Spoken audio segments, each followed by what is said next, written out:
Welcome. Sit down, roll up, pour up, turn up and tune in, because you're now watching the Buncher Bull Network.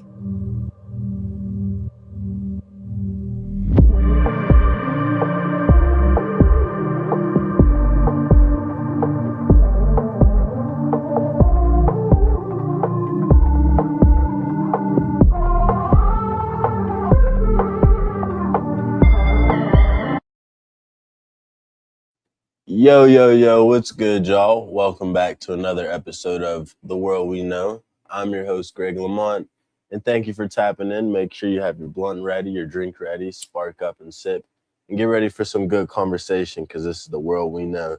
There's actually a lot of interesting shit happening pretty actively this week, and we're going to get started with one of our most recent stories, which is... today, actually, this morning or sometime last night, Drake has sold OVO. Drake has officially sold OVO. Now the way that's worded can be a bit confusing because a lot of people are seeing the headlines that he sold OVO, and they're like, "Oh, he sold the whole thing. He's broke now." Blah blah blah. And Well, if he sold, in my opinion, if he sold it, that means he ain't never gonna be broke again. yeah, How much money you get for selling something like that? Well, yeah, but I agree, but really, he probably just sold like yeah, yep. like copywriting or and not even like copywriting as a whole. I mean, like, let's say publishing Haynes came to him or something. Haynes came to him and was like, "Hey, we want to make OVO T-shirts." They might have sold him a copyright. Well, I'm gonna tell you what's interesting about it. So whenever you hear the headlines, it's deceiving because he only sold majority stake, so he still has 44% ownership in OVO. But now ABG, which I need the company who bought it's like a pretty reputable company. Like they own Reeboks, they own Shaquille O'Neal, they own like a bunch of brands, but hold on, ABG. Authentic Brands. Yes. Authentic Brands Group just bought the majority stake in it, and I think that just means more markets, but I also think it means he's looking to retire soon, and he doesn't want to be as hands-on with it. You know how much money he's? I know. I found out how much it sold. Oh, for real? Supposedly 146 million. 146 million. What the fuck? That. Well, I mean, the probably the share of it that he sold, I could see being that much. Yeah. I wonder how much stake he sold though, because what's up, man? Because I thought that before that ABG already had a piece of it. So I'm gonna see how much stake did Drake sell of OVO to ABG.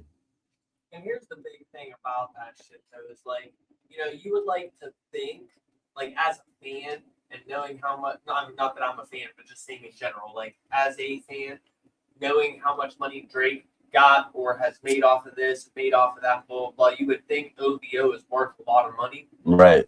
Or that it would sell for a lot of money. But here's the really surprising thing about it. Like, now I'm just sitting here thinking about it.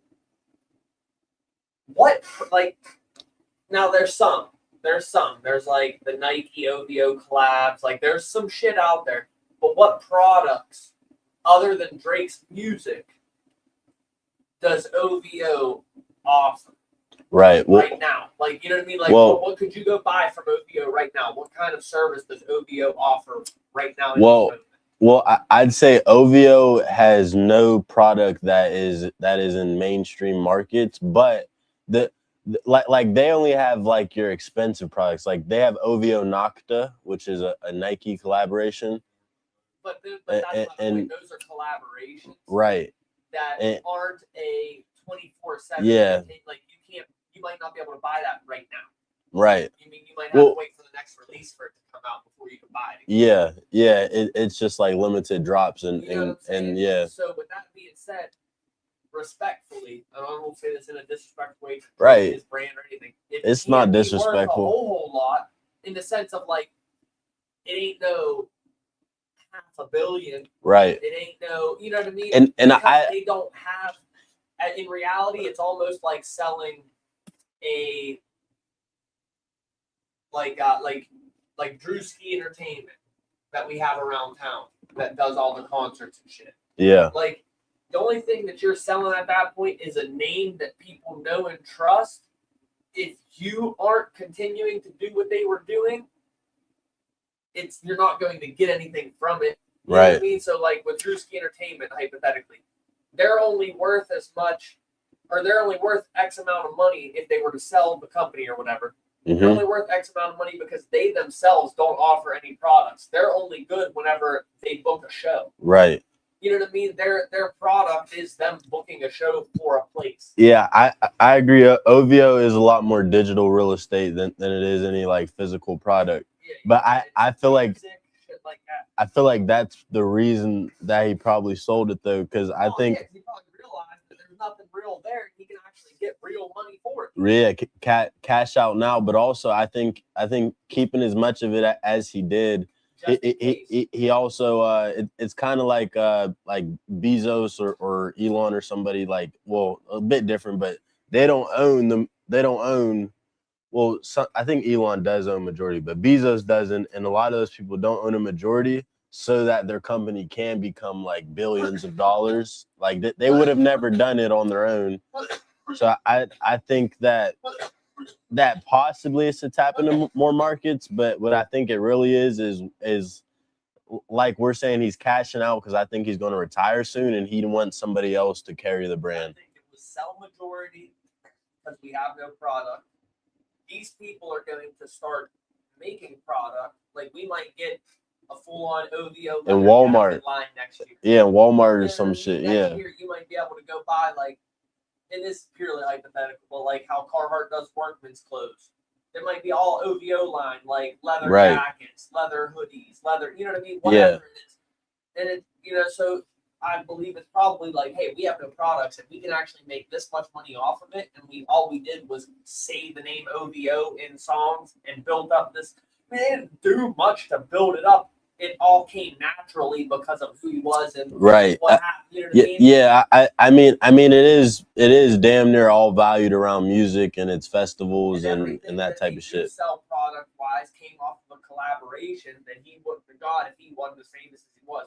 I mean, I'm just purely saying that like this isn't a company that has hard work and dedication into its history. You know, right? It's not like selling Yeezy. Yeah. He said OVO with a couple homies come up with this idea of what OVO is, the same way that some people say like 3-6 Mafia or ICP, or you know what I mean? It's literally yes, it is the name of whatever, but it is also a brand in a sense. Like that's their moniker, that's their whole little thing.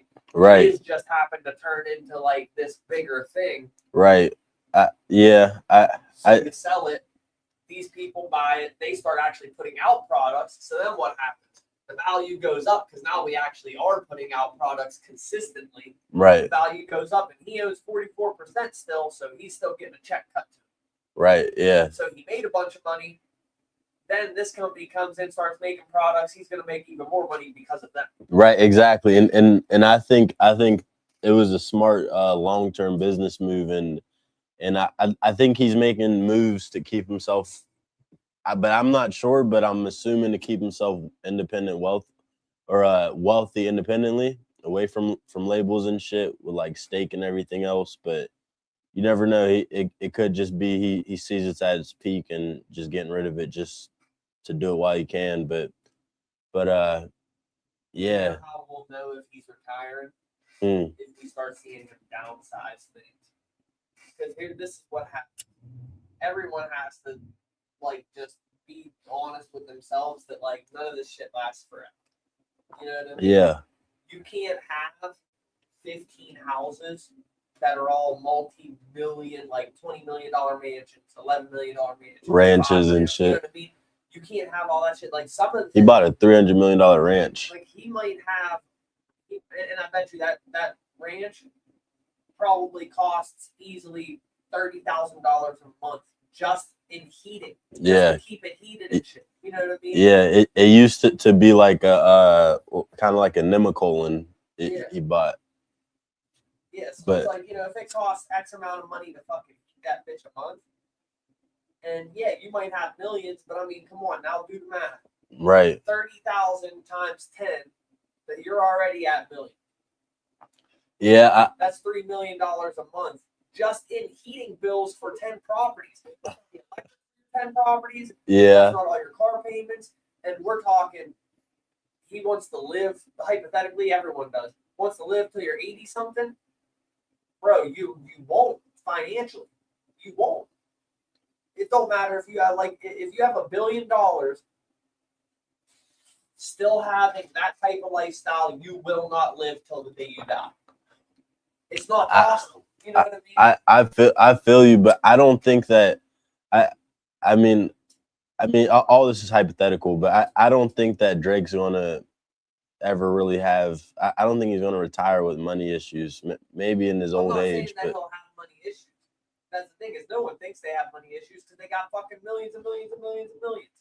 Until eventually 10, 15 years down the line, them checks stop coming because the shit that you thought was going to go forever, people aren't listening to your songs no more. You know what I mean? The new generation's out. People aren't listening to them songs no more. Them checks quit coming. Now, you know what I mean? It's just the fact of one day. You know how many rock stars have to start doing reunion tours? Because they ran out of their fucking money. I feel you, but I don't know. I feel like he's a billionaire. I don't think it will impact him as bad. I think maybe he'll have to downsize, but I don't think like how most musicians retire, it would affect him just because like his catalog is more valuable than like all of the artists of the 80s and 90s combined. Well 70s, I think it was 60s, 70s, and 80s combined. And I think he'll end up turning, like, once OVO grows, I think that ranch he bought will maybe not, will turn into like a kind of like how Dolly Parton has her own like theme park type shit. I think it will be a OVO, but even if it doesn't, I mean, I think those could be signs he retires, but I think more so the signs of him retiring is just like he just, I don't know. I think he would just go quiet and then. I'm saying when people go from having 10 houses to 3 or 4 houses, that's because they plan on like enjoying the rest of their life.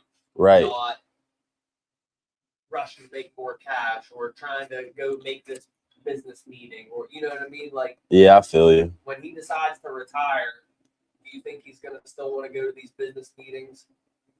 Do you think he's gonna get? Oh no, he's Jewish. Yeah, so I'm playing. But we're talking on the basis of like retire. Yeah. You know what I mean? No, I think he'll want to be a dad, and like his whole thing will change to being Adonis's dad. Make money doing that? Right. Yeah. I think at that point it'll just be a legacy artist. Yeah. And again, not saying at all it's gonna affect him financially in the sense that like he'll be broke. Yeah, he'll be broke. No, I just think that he'll realize like, hey, in order for me to continue living this lifestyle how we are right now for the next 50 years, you got to conserve it. There's like 3 or 4 houses we don't use. Right. And it would save us like $2 million a month in bills if we got rid of them. Plus the money we would make selling the houses. Yeah, I get you. I'm purely just saying when you start hearing about him selling a couple houses and shit, he's downside, and that's when you know he's prepared for like to just enjoy the rest of his life. I get you. I'm not like trying to argue or debate with you or go back and forth on this too long, but I will say like a couple years ago he listed like it was news that he listed like 8 of his, like a bunch of his properties, like eight or something of them. They were all like 15 million or so. But that was also about the time that he bought that ranch. So I mean, I don't know. Time will tell, but I don't think Drake will last forever. I think he got another 5 years in him. I think he's going to retire about the time LeBron retires. Is my prediction. Spent, god damn, 1.8 to buy his neighbor's house. Oh yeah, no, I complaining about throwing children to parties. I heard. He mentioned in one of his songs. He says, I think it was like 1.8 or 1.9 about it. I was like, I heard about that. That shit's crazy. That was some young nigga shit. Whenever he did that, I think he was in like his that was right 29 after, or so. That was right after. But it might have been after Take Care or before.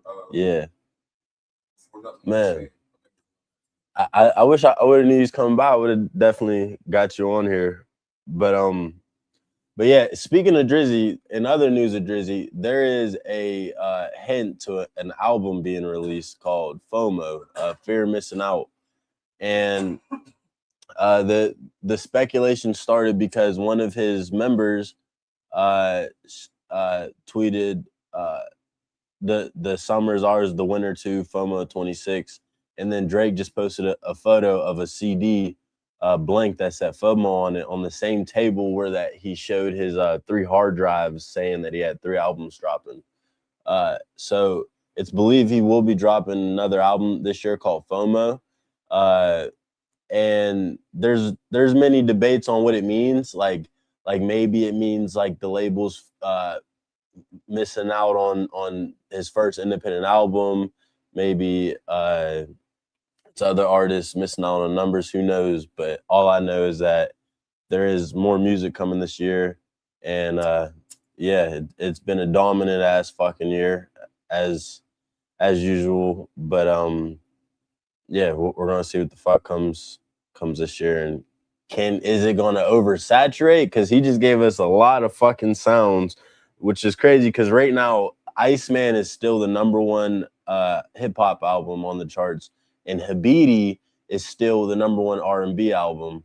Of both genres, he's dominating, and he's got another album on the way. So we'll see what the fuck. What the fuck's in store, but I don't know. I mean, I do worry that you can oversaturate it, but the only way that I see him oversaturating it is if this nigga gives us like R&B, singy. Like, I don't need no more Maid of Honor. Don't give me none of that. Give me a taste of like Habiti, but I don't need much of that. But yeah, Drake's dropping this year. He just had a song drop at the game. Shit's heating up. We'll see what's up. Now. Yeah. I thought Future's the real me. The real on the hip hop charts, or are you talking R&B? The Real Me, Future. That's a R&B album.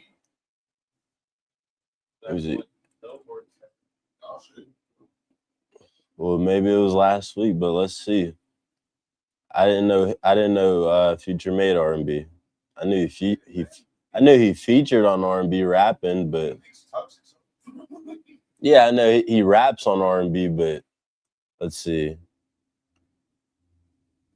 Hip hop and R&B album charts.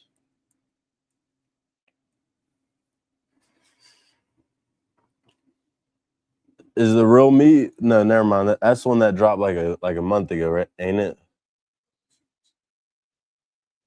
All right. Iceman. Yeah, I see that for hip hop, but I'm not seeing. All right, I'm not gonna spend too long on this. I'm gonna type in one more thing. R&B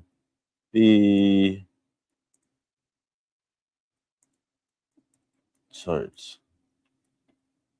All right, let's see.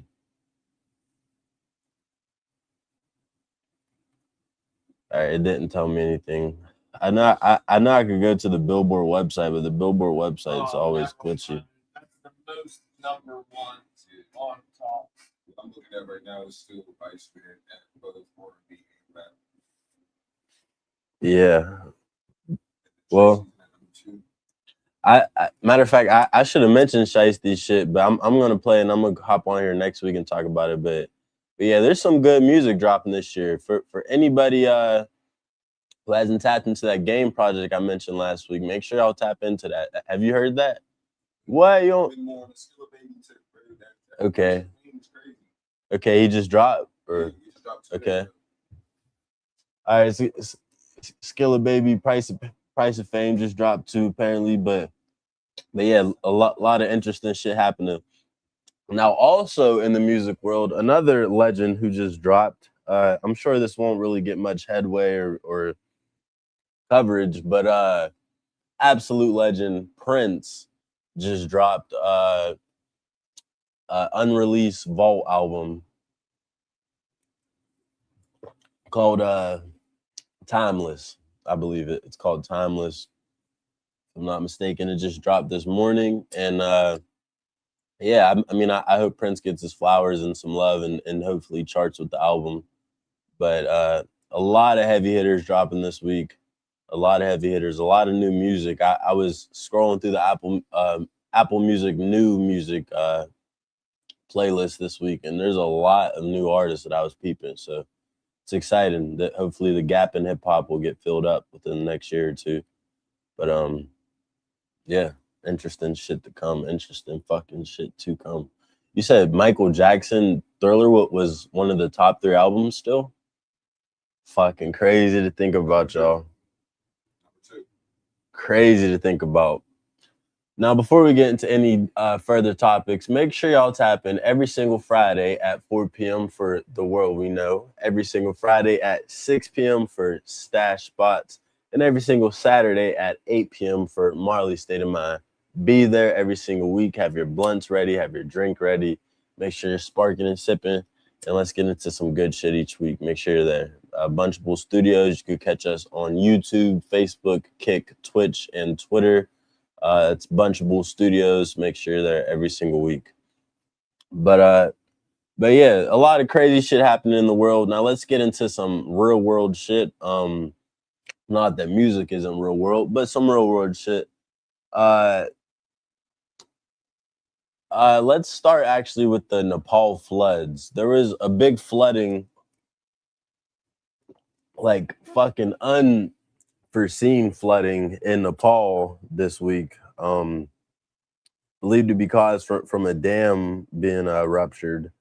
But we have some footage of the explosion I want to show y'all, but it's really, really tragic to see. Like, there was live security cams that have been released and different things of that sort showing like this. And I think anybody who looks at it with a curious mind kind of has no choice but to question how fucking natural this is. Like, there's beliefs that like the dam was artificially broke, like it was done on purpose. But either way, this is fucking insane. Of what goes down here. Over 150 people were killed and more than 1,300 are still missing after a violent flash flood swept through Look a at valley that in shit. Nepal near the Chinese border on Wednesday. Fucking As crazy. many as 80 bridges and 40 kilometers of paved highway were damaged or swept away, according to Nepalese authorities. Hundreds of foreign nationals were also missing, including people from India, Malaysia, the UK, US, and Australia. The US Geological Survey says the deadly flood was caused by a glacial collapse which sent waves of water, ice, and debris into the villages downstream. The flooding also hit Tibet's Zhejiang County. Chinese President Xi Jinping called for an all-out rescue effort after what could become one of China's deadliest natural disasters this year. Indians were among the largest group of foreign tourists affected. Many were pilgrims traveling toward Mount Kailash in Tibet. India has also put parts of 2 northern states on high alert as floodwaters move downstream, raising concerns in the densely populated state of Bihar. The US State Department says it's working with Nepalese authorities, while Australian Prime Minister Anthony Albanese says more than 30 Australians are still missing. Yeah, it's fucking crazy. Whenever I first found out about this shit, it was saying that that about 80 people were missing, and then a couple hours later it was like 130. Well, it said dead, but now it says over 1,000 people missing. It's really really sad and tragic to see shit like this anytime it happens, but just the fact that it's in 4K being in the day we're in makes it that much more shocking, because I'm sure shit like this has happened. I mean, I'm not sure of it, but I'm sure of it.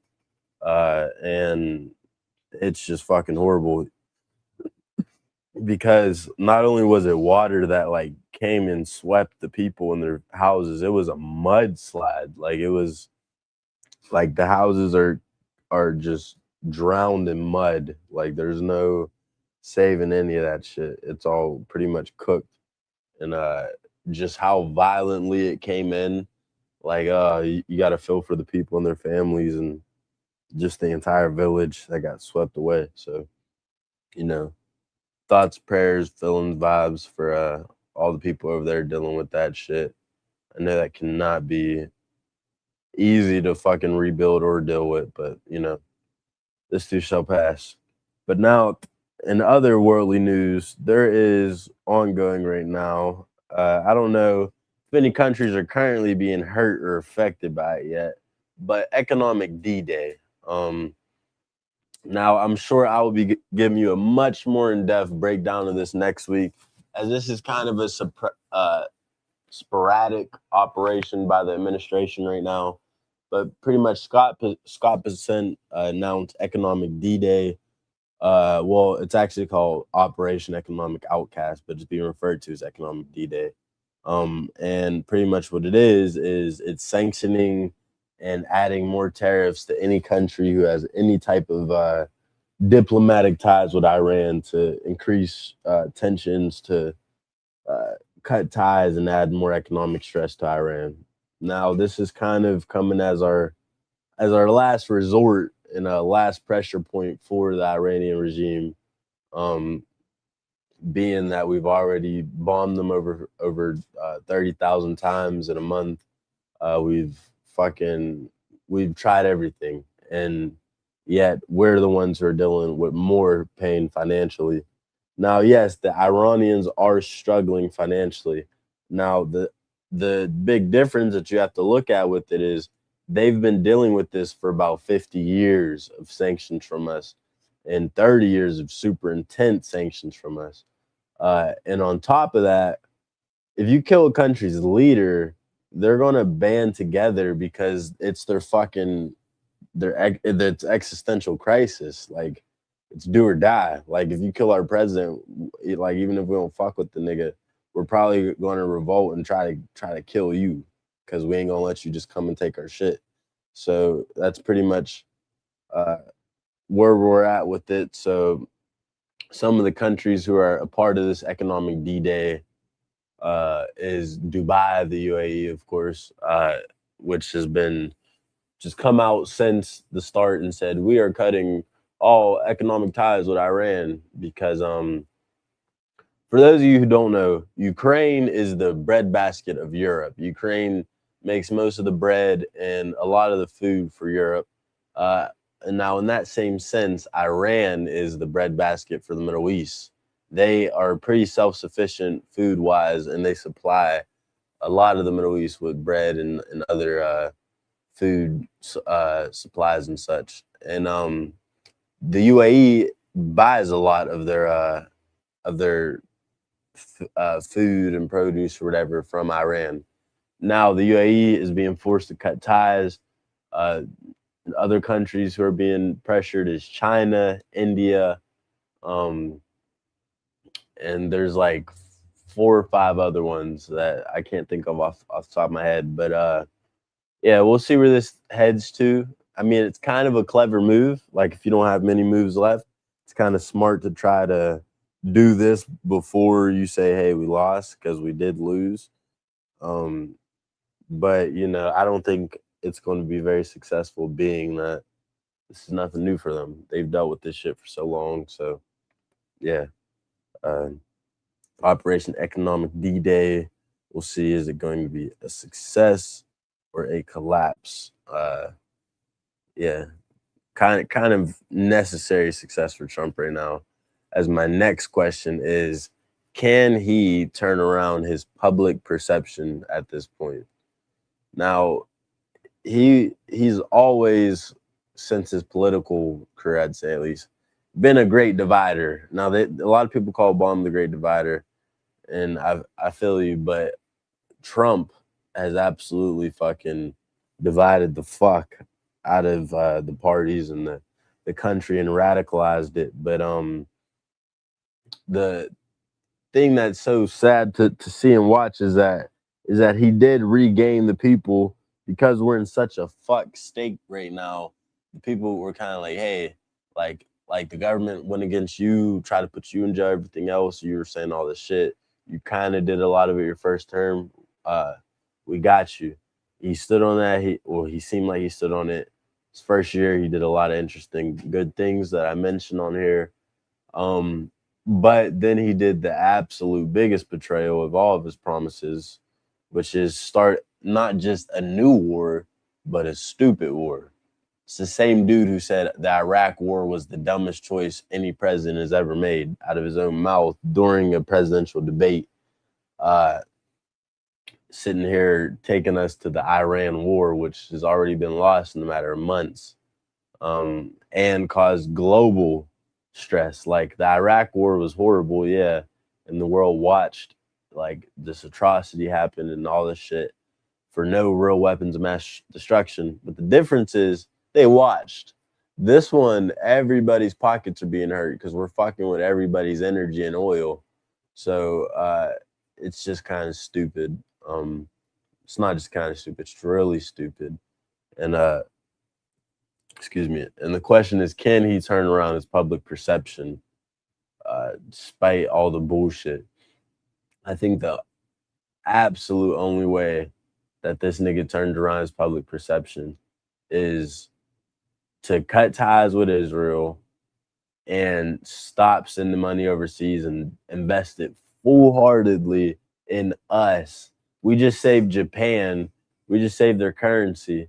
And I think we're getting ready to save Argentina or whatever. And like all these countries that we save, but we're not saving our fucking self, struggling, fucking broke as shit. Everybody, everything's inflated, and the gap between lower and upper class is bigger than it's ever fucking been. That's the only way he solves it. But is he going to really invest in us and lock in on us? Probably not.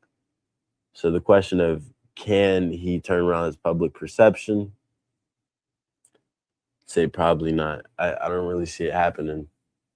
But yeah, shit's getting tense with the war, with everything else. I don't hear a peep ever from RFK about shit to do with health anymore. I don't really hear any progress. I just hear drama, destruction, and gossip in the country and the political cycle right now. But yeah, we'll see where the fuck everything heads, and have a lot more juicy shit to get into with y'all next week on The World We Know. But that is it for this week of The World We Know. I'm your host, Greg Lamont. I appreciate y'all tapping in, and peace.